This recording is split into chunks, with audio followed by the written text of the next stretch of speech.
নমস্কার।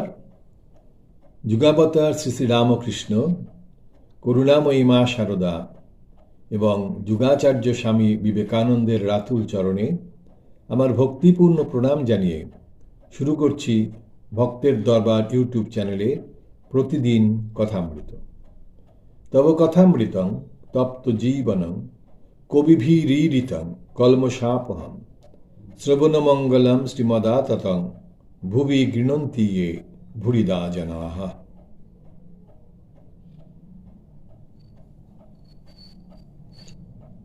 শ্রী শ্রী রামকৃষ্ণ কথামৃত আমরা পড়ব 740 পাতা। নানাভাবে পূজা ও গিরিশ, আমার মাতৃভাব। যতক্ষণ আমিটা তিনি রেখে দিয়েছেন, ততক্ষণ একটি ভাব আশ্রয় করে তাকে ডাকতে হয়। শান্ত, দাস্য, বাৎসল্য, এইসব। আমি দাসীভাবে 1 বৎসর ছিলাম, ব্রহ্মময়ীর দাসী। মেয়েদের কাপড়, ওড়না এইসব পরতাম, আবার নথ পরতাম। মেয়ের ভাবে থাকলে কাম জয় হয়। সেই আদ্যাশক্তির পূজা করতে হয়, তাকে প্রসন্ন করতে হয়। তিনি মেয়েদের রূপ ধারণ করে রয়েছেন, তাই আমার মাতৃভাব। মাতৃভাব অতি শুদ্ধ ভাব। তন্ত্রে বামাচারের কথাও আছে, কিন্তু সে ভালো নয়, পতন হয়। ভোগ রাখলেই ভয়। মাতৃভাব যেন নির্জলা একাদশী, কোনো ভোগের গন্ধ নাই। আর আছে ফলমূল খেয়ে একাদশী, আর লুচি ছক্কা খেয়ে একাদশী। আমার নির্জলা একাদশী। আমি মাতৃভাবে ষোড়শীর পূজা করেছিলাম। দেখলাম স্তন মাতৃস্তন, যোনি মাতৃযোনি। এই মাতৃভাব সাধনের শেষ কথা।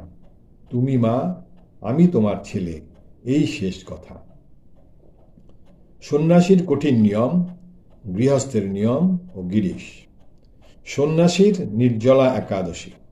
সন্ন্যাসী যদি ভোগ রাখে, তাহলেই ভয়। কামিনী কাঞ্চন ভোগ, যেমন থুতু ফেলে আবার থুতু খাওয়া।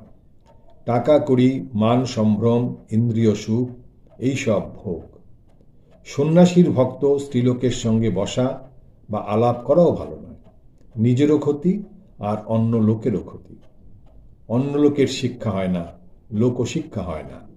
সন্ন্যাসীর দেহ ধারণ লোকশিক্ষার জন্য। মেয়েদের সঙ্গে বসা কি বেশিক্ষণ আলাপ, তাকেও রমণ বলেছে। রমণ 8 প্রকার। মেয়েদের কথা শুনছি, শুনতে শুনতে আনন্দ হচ্ছে, ও একরকম রমণ। মেয়েদের কথা বলছি, কীর্তনম, ও একরকম রমণ। মেয়েদের সঙ্গে নির্জনে চুপি চুপি কথা করছি, ও একরকম। মেয়েদের কোনো জিনিস কাছে রেখে দিয়েছি, আনন্দ হচ্ছে, ও একরকম। স্পর্শ করা একরকম। তাই গুরুপত্নী যুবতী হলে পাদস্পর্শ করতে নাই। সন্ন্যাসীদের এই সব নিয়ম। সংসারীদের আলাদা কথা। 2-1টি ছেলে হলে ভাই ভগ্নীর মতো থাকবে, তাদের অন্য 7 রকম রমণে তত দোষ নাই। গৃহস্থের ঋণ আছে। দেব ঋণ, পিতৃঋণ, ঋষি ঋণ, আবার মাগ ঋণও আছে। 1-2টি ছেলে হওয়া আর সতী হলে প্রতিপালন করা। সংসারীরা বুঝতে পারে না কে ভালো স্ত্রী, কে মন্দ স্ত্রী, কে বিদ্যাশক্তি, কে অবিদ্যাশক্তি। যে ভালো স্ত্রী, বিদ্যাশক্তি, তার কাম ক্রোধ এসব কম, ঘুম কম, স্বামীর মাথা ঠেলে দেয়। যে বিদ্যাশক্তি, তার স্নেহ, দয়া, ভক্তি, লজ্জা এইসব থাকে। সে সকলেরই সেবা করে বাৎসল্যভাবে, আর স্বামীর যাতে ভগবানে ভক্তি হয় তার সাহায্য করে। বেশি খরচ করে না, পাছে স্বামীর বেশি খাটতে হয়, পাছে ঈশ্বর চিন্তার অবসর না হয়। সুন্দর জায়গা। আরেকবার পড়ছি। বলছেন যে গৃহস্থের ঋণ আছে। দেব ঋণ, পিতৃঋণ, ঋষি ঋণ, আবার মাগ ঋণও আছে। অর্থাৎ তার স্ত্রীর প্রতি যে ঋণ, স্ত্রীর কাছে যে ঋণ। 1-2টি ছেলে হওয়া আর সতী হলে প্রতিপালন করা। সংসারীরা বুঝতে পারে না কে ভালো স্ত্রী, কে মন্দ স্ত্রী, কে বিদ্যাশক্তি, কে অবিদ্যাশক্তি। ঠাকুর এটা বলছেন, যেটা সংসারীদের পক্ষে বোঝা মুশকিল হয়। তাই ঠাকুর তার থিওরি দিচ্ছেন, কীরকমভাবে বোঝা যাবে। যে ভালো স্ত্রী বিদ্যাশক্তি, তার কাম ক্রোধ এসব কম, ঘুম কম, স্বামীর মাথা ঠেলে দেয়। যে বিদ্যাশক্তি, তার স্নেহ, দয়া, ভক্তি, লজ্জা এইসব থাকে। সে সকলেরই সেবা করে বাৎসল্যভাবে, আর স্বামীর যাতে ভগবানে ভক্তি হয় তার সাহায্য করে। বেশি খরচ করে না, পাছে স্বামীর বেশি খাটতে হয়, পাছে ঈশ্বর চিন্তার অবসর না হয়। আবার পুরুষ মেয়ের অন্য অন্য লক্ষণ আছে। খারাপ লক্ষণ: টেঁড়া, চোখ কোটর, উনোপাঁজর, বিড়াল চোখ, বাছুরে গাল। সমাধি তত্ত্ব ও গিরিশ। ঈশ্বর লাভের উপায়। গিরিশের প্রশ্ন: গিরিশ, আমাদের উপায় কি? শ্রীরামকৃষ্ণ: ভক্তি সার। আবার ভক্তির সত্য, ভক্তির রজ, ভক্তির তম আছে। সবের কিছুর মধ্যেই সত্য, রজ, তম আছে। ভক্তির সত্য হচ্ছে দিনহীন ভাব, দিনহীন ভাবে থাকা, এটা হচ্ছে ভক্তির সত্যগুণের লক্ষণ। ভক্তির তম যেন ডাকাত পড়া ভাব, আমি তার নাম করছি, আমার আবার পাপ কি, এটা হচ্ছে তম ভাব। আর তুমি আমার আপনার মা, দেখা দিতেই হবে। গিরিশ সহাস্যে: ভক্তির তম আপনিই তো শেখান। শ্রীরামকৃষ্ণ সহাস্যে: তাকে দর্শন করবার কিন্তু লক্ষণ আছে। সমাধি হয়। সমাধি 5 প্রকার। প্রথম, পিঁপড়ের গতি, মহাবায়ু উঠে পিঁপড়ের মতো। দ্বিতীয়, মিনের গতি। তৃতীয়, তির্যক গতি। চতুর্থ, পাখির গতি, পাখি যেমন এডাল থেকে ওডালে যায়। পঞ্চম, কপিবৎ, বানরের গতি, মহাবায়ু যেন লাফ দিয়ে মাথায় উঠে গেল আর সমাধি হল। আবার 2 রকম আছে। প্রথম, স্থিত সমাধি, একেবারে বাহ্যশূন্য, অনেকক্ষণ, হয়তো অনেক দিন রইল। আর দ্বিতীয় বলছেন উন্মনা সমাধি, অর্থাৎ মনটা চারদিক থেকে কুড়িয়ে এনে ঈশ্বরেতে যোগ করে দেওয়া।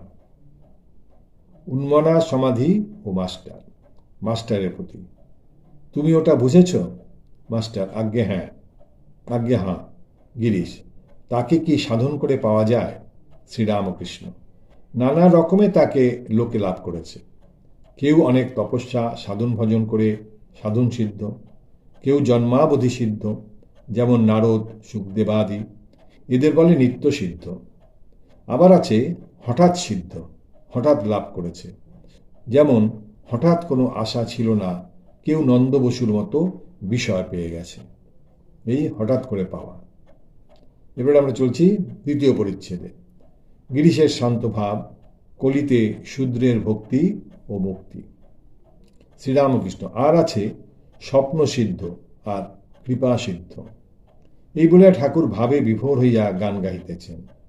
শ্যামাধন কি সবাই পায়, অবোধ মন বোঝে না এ কি দায়।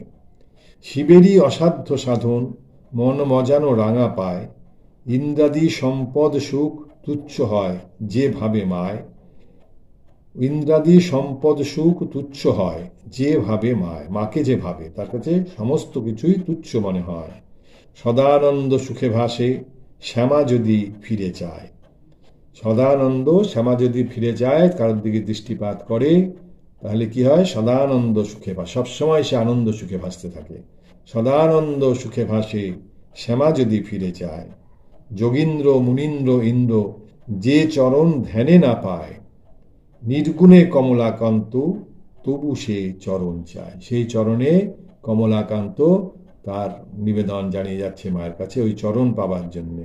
বলছেন যাকে কেউ পাচ্ছে না, যোগের ইন্দ্র মুনীন্দ্র ইন্দ্র, কেউ যে চরণ পাচ্ছে না, তাকে কমলাকান্ত সেই চরণ চাইছে।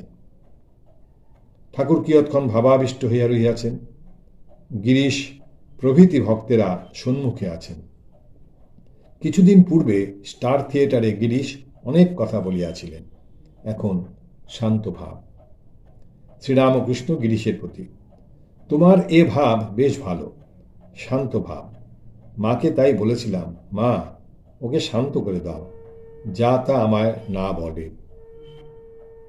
গিরিশ মাস্টারের প্রতি, আমার জিভ কে যেন চেপে ধরেছে, আমায় কথা কইতে দিচ্ছে না। এই বলছেন যে তোমার এ ভাব ভালো, গিরিশের বলছে শান্ত ভাব, তোমার এ ভাব বেশ ভালো, শান্ত ভাব। মাকে তাই বলেছিলাম, মা ওকে শান্ত ওকে শান্ত করে দাও, যা তা আমায় না বলে। গিরিশ মাস্টারের প্রতি, কথা শুনে মাস্টারের প্রতি গিরিশ বলছেন, আমার জিভ কে যেন চেপে ধরেছে, আমায় কথা কইতে দিচ্ছে না। শ্রীরামকৃষ্ণ এখনও ভাবস্থ অন্তর্মুখ, বাহিরের ব্যক্তি বস্তু ক্রমে ক্রমে সব ভুলে যাচ্ছেন, একটু প্রকৃতিস্থ হইয়া মনকে নাবাচ্ছেন। ভক্তদের আবার দেখিতেছেন মাস্টার দৃষ্টে, এরা সব সেখানে দক্ষিণেশ্বরে যায়। তা যায় তো যায়, মা সব জানে। প্রতিবেশী ছোকরার প্রতি, কি গো তোমার কি বোধ হয়, মানুষের কি কর্তব্য? সকলে চুপ করিয়া আছেন। ঠাকুর কি বলিতেছেন যে ঈশ্বরলাভী জীবনের উদ্দেশ্য? শ্রীরামকৃষ্ণ নারায়ণের প্রতি, তুই পাশ করবি নি, তুই পাশ করবি নি, ওরে পাশ মুক্ত শিব, পাশবদ্ধ জীব। ঠাকুর এখন ভাবাবস্থায় আছেন। কাছে গ্লাস করা জল ছিল, পান করিলেন। তিনি আপনা আপনি বলিতেছেন, কই ভাবে তো জল খেয়ে ফেললুম। শ্রীরামকৃষ্ণ ও শ্রীযুক্ত অতুল ব্যাকুলতা। এখনো সন্ধ্যা হয় নাই। ঠাকুর গিরিশের ভ্রাতা শ্রীযুক্ত অতুলের সহিত কথা কইতেছেন। অতুল ভক্ত সঙ্গে সম্মুখেই বসিয়া আছেন। একজন ব্রাহ্মণ প্রতিবেশীও বসিয়া আছেন, অতুল হাইকোর্টের উকিল। শ্রীরামকৃষ্ণ অতুলের প্রতি, আপনাদের এই বলা আপনারা দুই করবে, সংসারও করবে, ভক্তি যাতে হয় তাও করবে। বলছেন আপনাদের এই বলা, আপনার বলা মানে আপনাদের আমি এই বলছি যে আপনারা দুটোই করবেন, ভক্তিও থাকবে, সংসারও করবেন। ব্রাহ্মণ প্রতিবেশী, ব্রাহ্মণ না হলে কি সিদ্ধ হয়? শ্রীরামকৃষ্ণ, কেন? কলিতে শূদ্রের ভক্তির কথা আছে, শবরী, রুইদাস, গুহক, চণ্ডাল এসব আছে। নারায়ণ সহাস্যে, ব্রাহ্মণ শূদ্র সব এক। ব্রাহ্মণ এক জন্মে কি হয়? শ্রীরামকৃষ্ণ, তার দয়া হলে কি না হয়।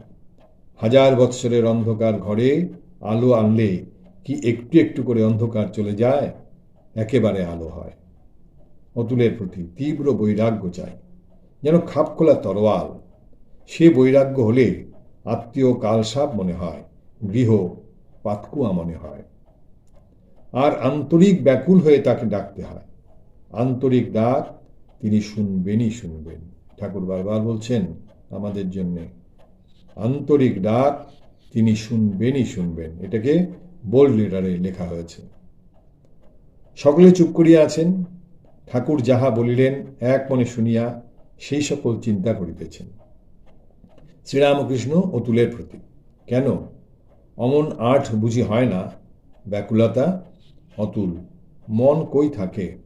শ্রীরামকৃষ্ণ, অভ্যাস যোগ, রোজ তাকে ডাকা অভ্যাস করতে হয়, একদিনে হয় না। রোজ ডাকতে ডাকতে ব্যাকুলতা আসে। কেবল রাত দিন বিষয়কর্ম করলে ব্যাকুলতা কেমন করে আসবে? যদু মল্লিক আগে আগে ঈশ্বরীয় কথা বেশ শুনত, নিজেও বেশ বলতো। আজকাল আর তত বলে না। রাত দিন মোসাহেব নিয়ে বসে থাকে, কেবল বিষয়ের কথা। সন্ধ্যা সমাগমে ঠাকুরের প্রার্থনা। তেজ চন্দ্র। সন্ধ্যা হইল, ঘরে বাতি জ্বালা হইয়াছে। শ্রীরামকৃষ্ণ ঠাকুরদের নাম করিতেছেন, গান গাহিতেছেন ও প্রার্থনা করিতেছেন। বলিতেছেন হরিবোল হরিবোল হরিবোল, আবার রাম রাম রাম, আবার নিত্য লীলাময়ী, ওমা উপায় বল মা, শরণাগত শরণাগত শরণাগত। গিরিশকে ব্যস্ত দেখিয়া ঠাকুর একটু চুপ করিলেন। তেজচন্দ্রকে বলিতেছেন, তুই একটু কাছে এসে বস। তেজচন্দ্র কাছে বসিলেন। কিয়ৎক্ষণ পরে মাস্টারকে ফিস ফিস করিয়া বলিতেছেন, আমায় যেতে হবে। শ্রীরামকৃষ্ণ মাস্টারের প্রতি, ও কি বলছে? মাস্টার, বাড়িতে যেতে হবে তাই বলছে। শ্রীরামকৃষ্ণ, আমি ওদের অত টানি কেন? ওরা নির্মল আধার, বিষয় বুদ্ধি ঢোকেনি। বিষয় বুদ্ধি থাকলে উপদেশ ধারণ করতে পারে না। নূতন হাঁড়িতে দুধ রাখা যায়, দই পাতা হাঁড়িতে দুধ রাখলে দুধ নষ্ট হয়। যে বাটিতে রসুন গুলেছে সে বাটি হাজার ধোও, রসুনের গন্ধ যায় না। বলে আমরা আজকে এখানে রাখছি। নিরঞ্জনং নিত্যম অনন্তরূপং ভক্তানুকম্পা ধৃত বিগ্রহং বৈ ঈশাবতারং পরমেশ্বমিড্ডং তং রামকৃষ্ণ শিরসা নমামি। হরি ওম তৎসৎ। শ্রীরামকৃষ্ণার্পণমস্তু।